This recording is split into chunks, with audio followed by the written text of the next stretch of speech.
See, what you got? It just stopped in the middle of the recording just now while Mara was asking that question. Oh, okay. Maybe Richard got this little piece of paper on his door, and that's what stopped it. So anyway, where are we now?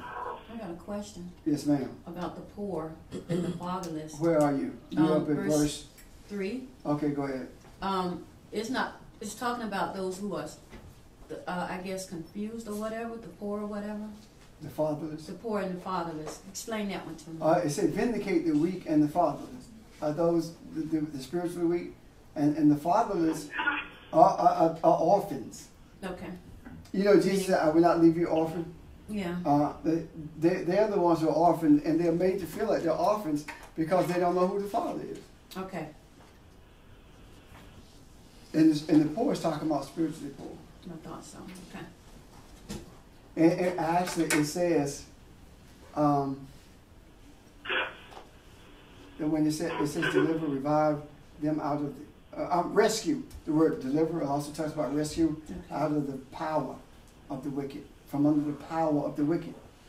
So when you rescue them from the power of the wicked, what are you doing? Because Ham talks about power and authority. Mm-hmm. What are you doing? How do you do that? You do that by putting your phone on mute, please. You do that by speaking truth regardless of the consequences. That's how you rescue them from the authority of the wicked. And I'm going to tell you a representation of that to me. I remember what we did in the 60s without regard to what the outcome was going to be. We knew that there were universities who would not give us a degree. We knew there were people who would put us on a blacklist and we were not going to get a job because of what we did. But it didn't matter. What mattered was what was going to come as a result of what we did, changing the world. Now, today you'd be hard-pressed to find students who would do that, knowing that they're not going to get a job, or would walk away from a job in order to do it, or would, because we moved in, together, and we did speeches and we did all kinds of stuff to raise money because nobody would give us a job. But now it's more about what I can get, and here it's talking about doing what is right regardless of the consequences. So are you willing to do that? That's the question. And it's not so much about going to your job with your big old Bible on your arm, trying to convert people to something you don't understand. That's not it at all. It's about how you deal with your fellow man in terms of, Bible made the statement, the one that gets on your nerves, how you deal with that. The one who mistreats you, how do you deal with that? Those are the things that this is making reference to. So we, the consequences of it, I ain't let nobody run over me. That's our attitude. It doesn't matter. You're not going to take advantage of me. But what did you do to the least of mine? You've done also unto me. So nobody can take advantage of you. And the thing that will really retard your growth or retard your journey towards awareness is for you to be afraid that somebody's going to take advantage of you. It doesn't matter. How are you going to take advantage of me? Exactly. Well, Arvin and we were talking earlier this week about that, and I told her and some of the other girls that I had changed my attitude about what was happening to me, because no one can say they do not like you, because there's no such thing as nobody not like you, or you have an enemy. Oh, my God. No, seriously. Well, we'll talk later. She's gonna make you like her. We'll talk later. But no, because it's not you that they don't like. It's themselves. Yeah, there's a lack within them that. And that's what they're looking for. Yeah. It's the person who always got an attitude about somebody. They got the problem. Exactly. And that's what you need to do. Yeah. So what the best thing to do is when something comes your way that kind of throws you off a kilter, is to breathe. Go somewhere and breathe.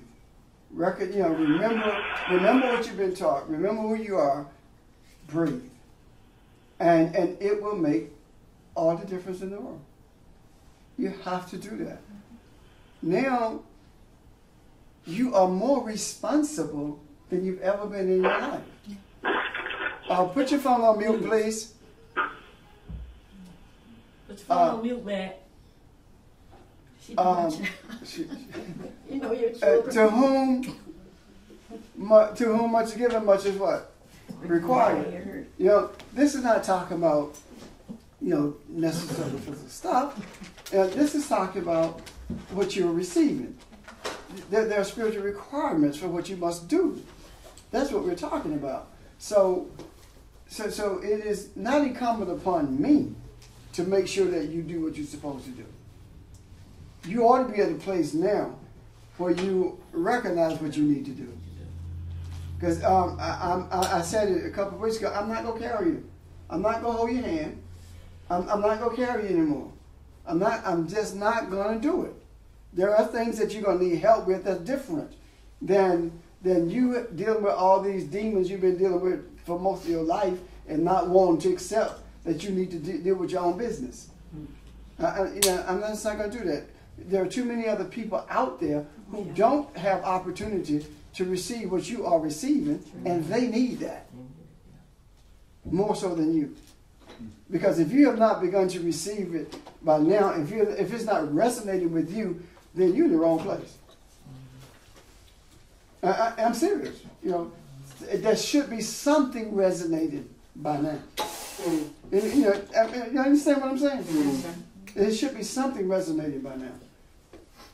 And I think people begin to recognize it because right now what's happening is that there are more people from different backgrounds who are calling with questions that I would expect to come from you. I mean, I got a guy who's a minister who told me that he asked me a question rather concerning how the separation came. That the man, he said, it appears to me that, please mute your phone. We're getting feedback.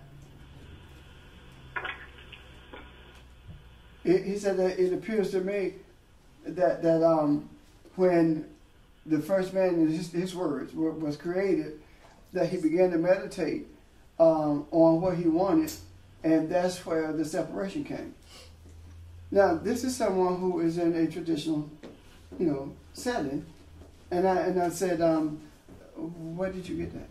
I said, I don't know. I was asking God to just give me some clarity on it, and I just want to understand it. Mm-hmm.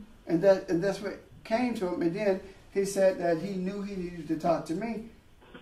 He actually sent his number to me by my daughter who was at the church. And he really, really needed to talk to me to the extent that he didn't give me a chance to call him. He called me back. Because he wanted, guess what he says to me? I want to see if I'm right. Mm-hmm. Do you know how much weight that is? Yes. I want to see if I'm right. Mm. What'd you tell him, Elohim? Yeah. I said to him, go ask your preacher. I mean, yeah. He would have definitely been in your church. He got kicked out. But those are the things that are happening now. Of course I had to tell him because he was right and explain it to him how it happened, of course. Maybe he did ask his preacher. Eat your almonds. Okay, are there any other questions? Maybe eventually we'll get to this time and space thing. But right now, I think it's extremely important that each time that we, either one of us for that matter, see something that helps us get a greater clarity of who we are, I think that trumps everything. Because once we get to that place, then all the other stuff will be added. Okay? What did I just say? Write down a piece of paper. Okay, I will. It's going to be a quiz in a minute. I will. Okay, are we done? Are we done? Okay. That's it. Yes, sir?